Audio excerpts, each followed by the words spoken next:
23 and 1. Now I ball like 23 and 1. Sniper game, I'm always playing manhunt. I'm the one who killed the fool at N1.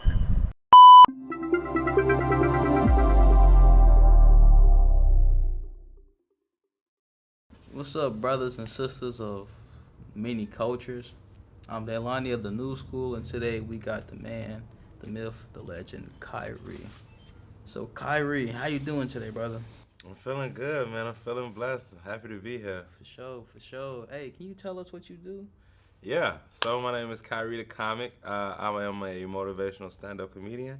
So what that means is I host events, I do stand-up, I do improv, and I also give motivational speeches with a comedic flair to it. So I'm assuming you've been around the world. Can you tell us where you've been?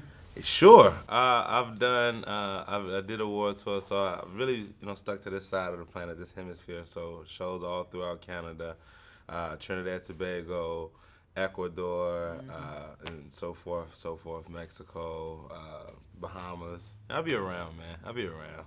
Yeah, I know you be around, man. You having fun, dude. But I know it's like a certain, place in your heart where you come back to the city. How that feel, man? It feel good, yo. Like, I've killed shows in Toronto, Hollywood, Brooklyn, but like it's nothing like. Hollywood, what? Yeah, bro. I was out there for a few years. Oh, so man. you really do like be out there? Oh yeah, bro. I'm out here trapping jokes and hope. That's all I got, man. Oh damn. Yeah, but it's different when you come back and you kill shows in Chicago. Chicago is giving birth to some of the best comedians ever. Oh yeah, best comedians, best athletes, best food, rappers, best food. Yeah, man. We got everything. That's one thing you gotta learn about Chicago. Have you been told that? No, I've heard people be like, "Oh man, how people in Chicago like this?" Or like, people want to be like Chicago people. Like, have you heard of that? All the time. 'Cause I get it too. Like especially like from the South, they be like, you gotta. One of the most fascinating things that I learned is that we have an accent, and I didn't learn that we have an accent until we went out of Chicago. Oh yeah. Cause now like I was in the mirror and I'm like, what the hell? I do have an accent. Cause I'm like, I swear I sound the same as these other people. That's how it is, man. Lo and behold, I don't even know what they're saying. But yeah, tell us more about what you do. For sure. So currently, like you said, man, I'm back in Chicago, trapping jokes and hope, having fun, rocking out of different mics. Since I've been back, I got back in tune with some of my big homies in comedy. Like, the cool thing about comedy, and it's a lot like rap. Like, you want to get co-signed from the people that you watch do it before you really jumped in the game. So for me, like, this past year, I've had like some co-signs from like Leon Rogers over at WGCI, the Destin legend. Nice. And me and bro been locked in for years. So I'm always rocking under his room. I got locked in with B. Cole, who's been on TV since Comic View, Def Comedy Jam. And that was big because, like I said, these are the cats I was watching since before. These are the cats I was watching since before I started to do comedy. And then also like Bob Sumner. I did Bob Sumner's showcase. Bob Sumner. No, Bob Sumner is the guy who linked up with Russell Simmons to do Def Comedy Jam. Oh. So he found all of the guys in the 90s, a lot of those guys and girls, those amazing comedians, he co-signed or put in Def Comedy Jam. So it's like, man, for him to watch me be like, dude, you the truth, and start recording me in the middle of my set, like, I feel like I'm here, I'm ready. I'm just trying to perfect it and be big. Real close with Def Comedy Jam. Well, I ain't never hit the stage for him yet, but, a couple of their people have seen me do stuff, and they like, man, if stuff is a brewing, you should be a part of this next league of comedians, so that's dope. That's a lot. You go out and do stuff, you do all this stuff, man. I need to be like you. Man, you know what, though? I think the best thing that I'm proud of, bro, is how I'm able to use my gift of gab on a stage, like motivating young people. Mm-hmm. Like I did motivational speeches all around Chicago, different schools, high schools, whatever. And I think that's like the cool thing, like your ability to influence people to do good. Yeah, so that's what brings up my next question. No offense, So did you know that you was gonna make it this far with your comedian lifestyle? And if you did, and if you did or didn't, is the person who said I wanted to be a comedian be proud of the person that is a comedian right now? Man, that's such a deep question, bro. That was like poetry. I just want to snap. It was deep. It was deep. I'm just doing this to get paid, dude. That's all. Would you like Marshawn Lynch? You just said I don't get fined. That was a heavy question, but it wasn't easy. I actually had a lot of people who did not support me initially because they're like, dude, you just talk about people's mamas. You're not really funny. You're just annoying. You just mean. You know. I get that. I get that too. But I had an amazing mentor in Sheeds who made sure in the real Sheeds, make sure y'all follow her. Sheeds is an amazing comedian as well, but she saw it in me and was like, yo, go to Second City, get trained, etc. And so I didn't have some support, but I had enough support. Mm-hmm. I had what I needed in the people that God provided for me. So I had my mentor, I had some close friends that rocked out with me. And they stuck it out when I wasn't the funniest on stage. And you know what I'm saying? The crowd looking like, what is this? If y'all don't get this man off the stage. Because that'd be the hardest time when you at the lunch table when you try to tell a joke. Oh, man, imagine getting on stage. People done paid. They like, boo, I want my $5 back. I could have went and got a sub. That's what it feel like on a lunch table, man. What? I had a couple of homies. Your cousin. I had a couple of homies, hit some jokes. And we'll be all laughing. They will all hit that one joke. Silence. That's how it turn around. So it ain't easy, bro. It ain't. But I will say that it's 2021. I had some sit downs with people who were like, man, don't take this serious. Please don't. You're gonna ruin your life. I had those talks in 2015 or so. So yeah, I think after being able to do speeches and host events from every place from the Allstate Arena to the Forum, out there in Twin Cities, Minnesota. So all these different the Excel Center up there. I did a lot of big things. I was on a lot of news stations doing interviews and things. Hit a lot of big stages with big people. So yeah, I think his mind would be blown because. I didn't have all of the support, but I had enough from the right people. But most importantly, I was going off a feeling. I was going off a vision that a lot of people didn't share. So to be so close with people on a day-to-day, and they like, no, I don't see that for you. You like, this is my life. Why would you tell me that I'm going to suck? But you got to see it before other people see it. That's the thing. God gave that to you, bro. That's your vision. And everybody not going to see it, but you better see it. So it's like, man, I see these bright lights. I see these things happening for me. I'm willing to go hard for it. I'm willing to train for it. I'm willing to practice and give my all. And that's really, that's all that mattered, man, is that I saw it and I gave my all. Yeah, I don't know if my 10-year-old me would be kind of proud because I ain't no zoologist and I ain't got superpowers either. But see, you did drop the ball, bro. We got to get you some mutant sludge or something, bro. I need some testosterone. You're still young. You can lift weights. You can still grow. You eat you some quinoa, get you a poke bowl or something. I'm not eating no poke bowl. We gonna get you some alternative healthies. We get you some sea moss. I'm not gonna eat. We gonna get you right, bro. We gonna make you grow. If I can't cook it and put hot sauce on it, I'm not eating it. You cannot. That's not how. Okay. Hot sauce it is. All right, so my next question. This goes beyond being a comedian. This goes to public speaking. For people out there who are kind of like embarrassed or nervous to come in, public areas, to say a speech or just be in a classroom to, say a speech about something. What do you got to say to them? Like what do you do when you feel nervous or you feel kind of, what's the word? When you have speech anxiety. Oh man. So I was told when I first started motivationally speaking and doing public speaking events that people fear public speaking more than they fear death. And so and then they did surveys and people was like, check out, I'm good. You can kill me. I am not getting on stage. And for me, I did not do the thing where they're like, imagine people naked. That's perverted. I do not think you should get on stage and imagine the crowd is naked. You're probably going to do jail time.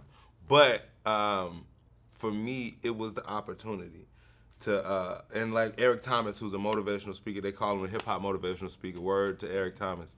He says, he takes it serious because this is my opportunity to leave something with you. I'm going to impart something on your soul. The words that I'm saying is something that you're going to be able to remember and maybe even pass on to someone else. That's big for me because now I get the opportunity to not just change someone's life, but create an agent of change that might go on and change someone else's life.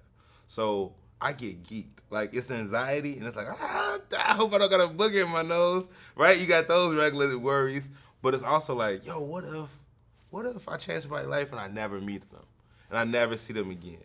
And just by me changing their life, they're going to make the world a better place in their own world, in their own community, their own family. I get geeked off that. That's how we got to do it. We got to support the black culture. We are the black culture. Straight up. I think. No, ain't no thinking. Yeah, you got this. You are. You up next.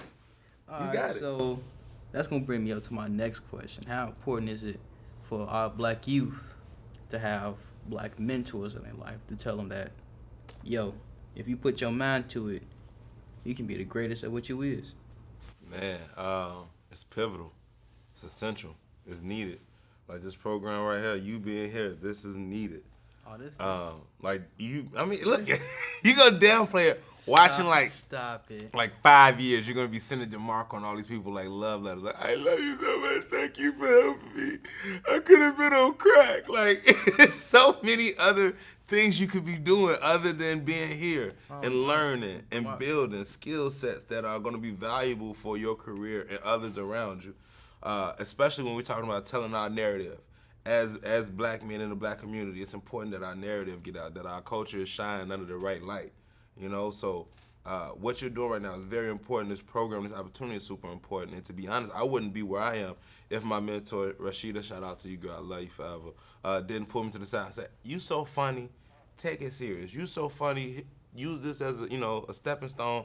Go get trained on it. Go and get these opportunities as a younger person to set me up for, later in life. And that like phrase right there, I think a lot of more people need to hear that you are talented at this. You should try harder, or you're really good at this. You should do something with it. Yes. Cause not to pat myself on the back, but I gotta, like two of them, hey Daylon, you good at basketball. You should play. Or like, let me do it in his voice. Man, you are a natural at this, man. We can go. He's sneak dissing the creators of this entire situation. He's throwing shade in perfect lighting. This guy.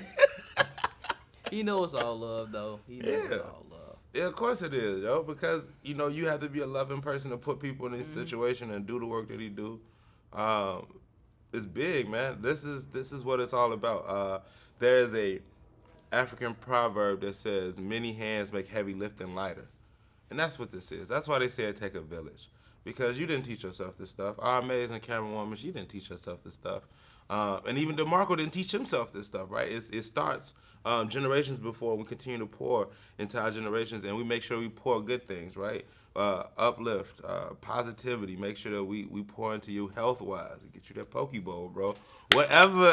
Whatever it is, type of knowledge we got, we pass it down. And so it's essential and it's key, bro. And to be honest, I wouldn't be here if I didn't have mentors even before she's that said, hey, knucklehead, apply for college. Hey, you smart. You won a science fair, keep going. Like, if you don't have those in a community, everybody just want to, drop a mixtape or something. People just doing anything. So, like, I'm tired of, bro. You haven't rapper land. I remember going over one of my best friend's house, and her brother was like, hey, yo, you should listen to my mixtape. And it was basically him just talking over music.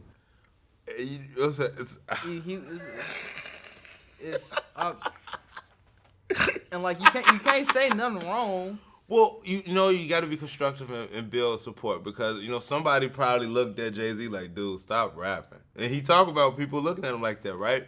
So, you know, just constructive. Like, I told him this. I was like, it's good. It's a, it's a off beat, but this might go somewhere. Yeah, straight like that. Tell him like, man, take it serious, keep going, get better. You know, if he's serious, keep at it. Look. You see this talking over the music. Hey. Everybody out there, go follow your dreams. Please. Because there are people out there who's going to tell you you're not good at that. They might be right, but they won't tell you because they care for you. Yeah, and, you know, I would say... honestly, I just thought about it. Like, if you really care for somebody and you know they trying to do something, but they not really that good at it, you can always just say, yo, you not that good at this. Let's try working harder at it. I like that.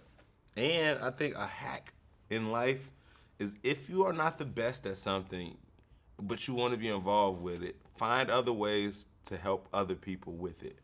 So you not the best rapper, spread positive messages with your rap and see where that goes. Or try to get more people in the community involved in it. Or, you know, try to collab with other people. And like you say, work harder. Because when you start to do things for other people and you make it bigger than just yourself, that's when a lot of magic happens for you, man. Oh, yeah. When it becomes bigger than yourself, that's a whole nother feeling. Because now you're just not doing it for your own personal gain. You're doing it to change, to make a change or something. So that's where my next question come in.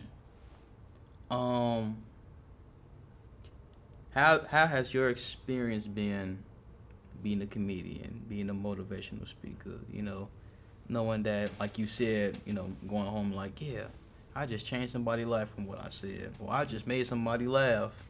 So how's that feeling when you know, go to bed? I be tired.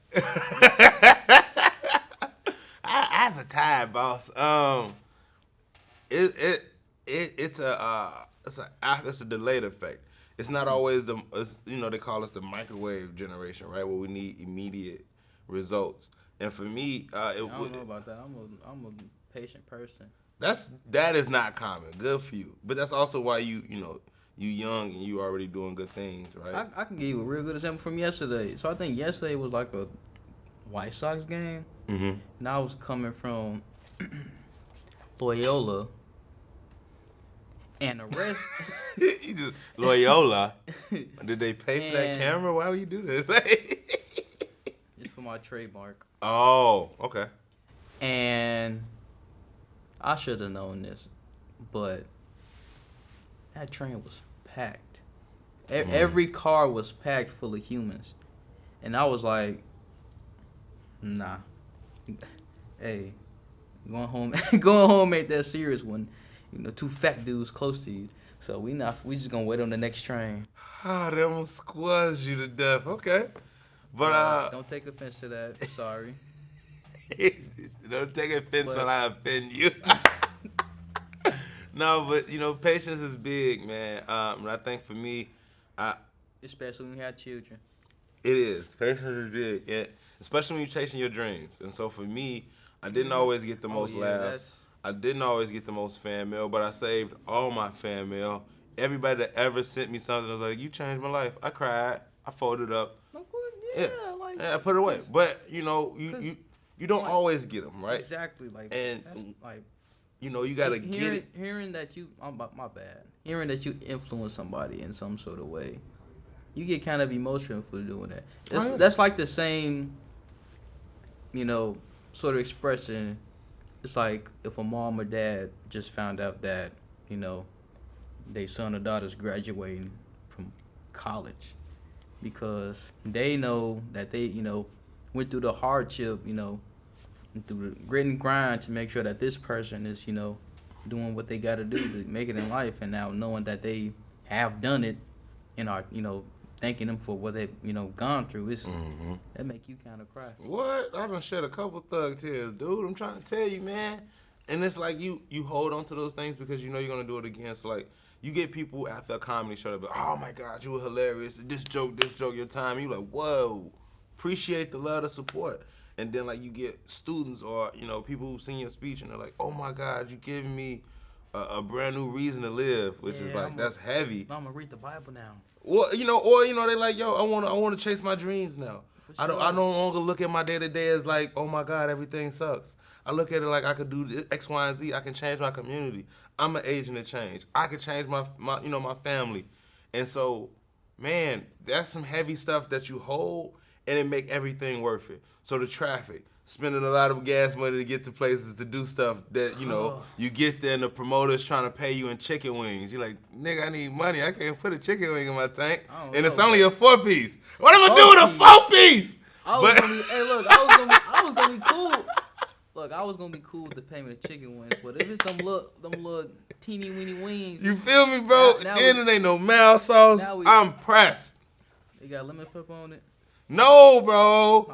The lemon pepper's extra. That's what they don't tell you in life. We gonna have to fight after that. Somebody getting choked out. You gotta run their fade. So, look, bro. I don't mind if people pay me food, but don't pay me no bad food.